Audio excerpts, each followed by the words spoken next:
Hey folks, John with A&J Outdoors, and we're out in the driveway getting ready to do some work on the old Mako.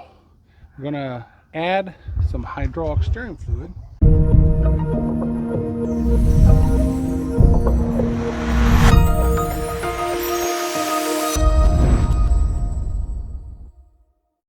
If you guys follow along, you know that I replaced the old cable steer with the Baystar steering system.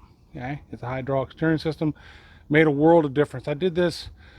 It's been almost 4 years since I installed it, and then the last time out I noticed a little bit of boat not steering as well, being able to turn beyond lock, all indicators that I'm low on steering fluid. So what we're going to do is add some, and I'm going to walk you through the process. All right, so what are some things you're going to need to do this job? Well, let's take a look. Of course, you're going to need some Seastar, and they only recommend their steering fluid. I don't know if it's different, but what the heck. A rag, even though you're not going to need it much with the system we're using. A wrench, and that's just to loosen your bleeder valves, right? And then the hose kit to hook everything up, and I'll show you that in a minute. Now, if you did see my other video, you saw that when we first installed this guy, right, we had to fill it with fluid. And the way to do that is we hook the bottle up at the helm that I'm going to show you in a minute, and we're going to do that the exact same way. The difference is we'd have a hose to this nipple, for example, and a line going off into a container, and then we'd start turning the wheel. We'd have the motor pushed to one side, and we'd start turning the wheel, and air would come out of that, right? And you'd keep doing that until you started getting fluid coming out, right? And then you'd tighten it. And you'd do that in a process between this one and the one on that side. Depending on which way you turn the wheel is the way it'll pump it out.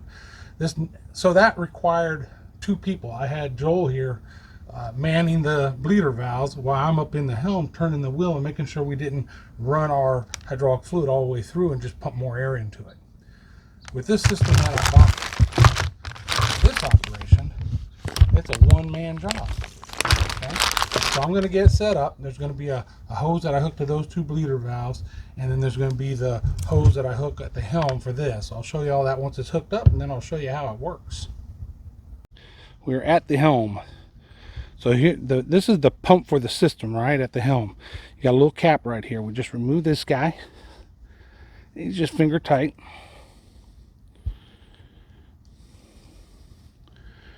And I don't know if you guys can see down in there very well, but you can't see much fluid in there, which is not a good thing. So we need to add fluid. If you buy some of the cheap kits, there'll be a plastic fitting that screws into there, right?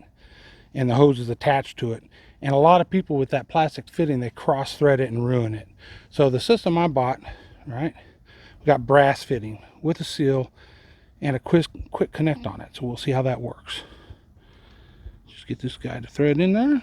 No problem. Very easy. It's tightened down to the seal already. Yep. All right. Let's keep moving. Grab our bottle. Okay, and then what we're going to do with the bottle is another quick connect, right? And that's the size to screw onto the bottle. So I'm going to do that, and then I'll show you hooking the hose up to it. All right, another nice thing about this system, which there'll be a link in the description below where you can get it on Amazon, but I've got the top on here, but it won't, look, the bottle's open. Nothing comes out, right? Because it has a valve in there that won't let things out until I hook the hose to it.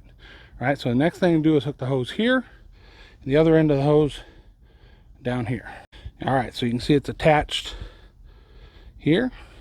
It's attached onto the canister, and then what we'll do is invert that. Now I'll figure out, maybe I'll tie it off up here somewhere, but it's got to be inverted, right, so that can go in. Now when we filled it, it was a different hose, right, that came with this kit with the plastic fitting that I talked about. But then, since it was open system, we were letting air out through the bleeder valves. To get the fluid to come out of this, when we inverted it, we had to poke a pinhole in the bottom of the canister to let air in to push it through. But with this system, you don't have to do that because it's all closed. You'll see in a minute here. So we got just little caps on our bleeder valves, right?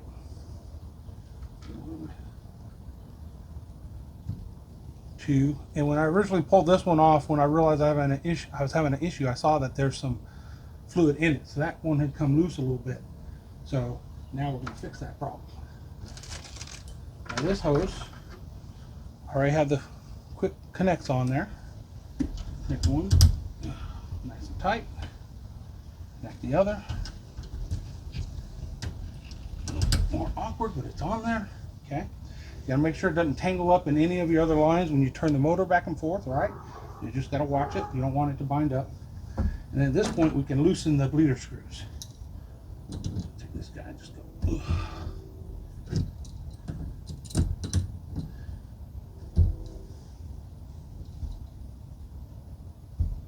Not taking it out, just loosening it up. Same thing over here.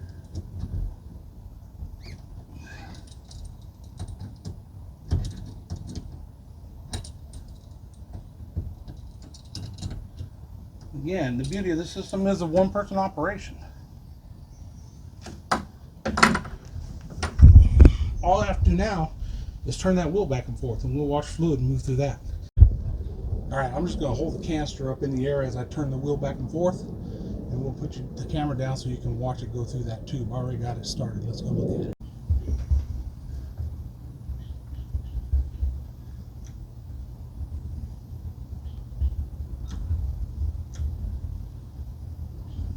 So you can see these bubbles coming up through here, and all it's doing is pushing the air out of the system into this bottle. At the same time, fluid's going to replace, be pushed down to fill the system. So we're going to keep doing this until we stop seeing these air bubbles, and we know that the motor will crank both ways, right? Turn both ways for us, lock to lock.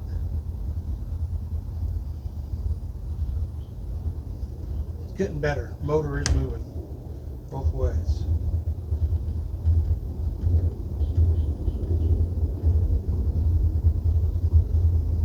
It takes a little bit to do this, time-wise. Alright, so we no longer have bubbles coming up, so we should be done. So here's what we do. You can see in the line here, there's no more bubbles. I had big old bubbles coming up through the line. There's no more bubbles. There's been no bubbles passing through that line. So we're going to straighten the motor. We're going to close those two valves, and then the system will be closed again. We can go ahead and disconnect this one too. So let's do that now. All right, so I've loosened the two, or I've tightened the two bleeder caps. So this might have a little mess come out. We'll see. We got a rag. All we do is disconnect these bad boys. All right, one, two, a little bit right there, and that was it. This cap's back on.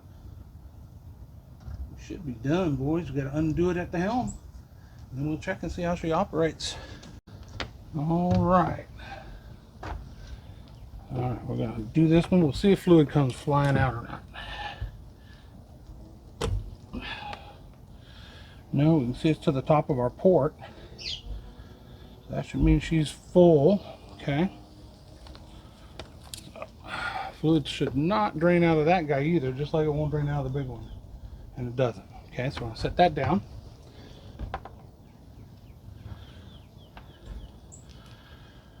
We're going to remove our little port here, our little connector. And there will be fluid there because you filled it all the way up to the top of that connector. So use a rag to remove that, but still it's not that big of a deal. And it is nice and full now. So take that guy off. We'll set him right there in that cap for now. And this way, we've got fluid still in that jar, that container. We can put the original lid back on it and save it. Where if we poke the hole in it with a pin, like when you first fill this thing up, that might mess everything up for you. All right, let's grab that camera, turn the wheel, and see what the motor does. Boom, stops. That's what it wasn't doing before.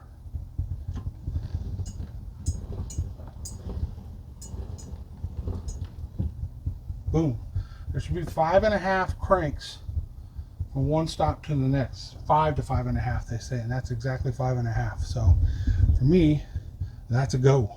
All right, folks, there you have it. We added hydraulic fluid to the system. We've got the motor turning properly, and we're ready to go out and run her. Next time we get on the water, we'll be nice and safe. So again, hit the subscribe button, notification bell, give me a thumbs up. right? None of that costs any money. And then I got links down in the description below if you want to get this kit that I use to refill it. I'll have a link to the actual hydraulic fluid as well. And until the next video, I'll catch you all later. Peace out.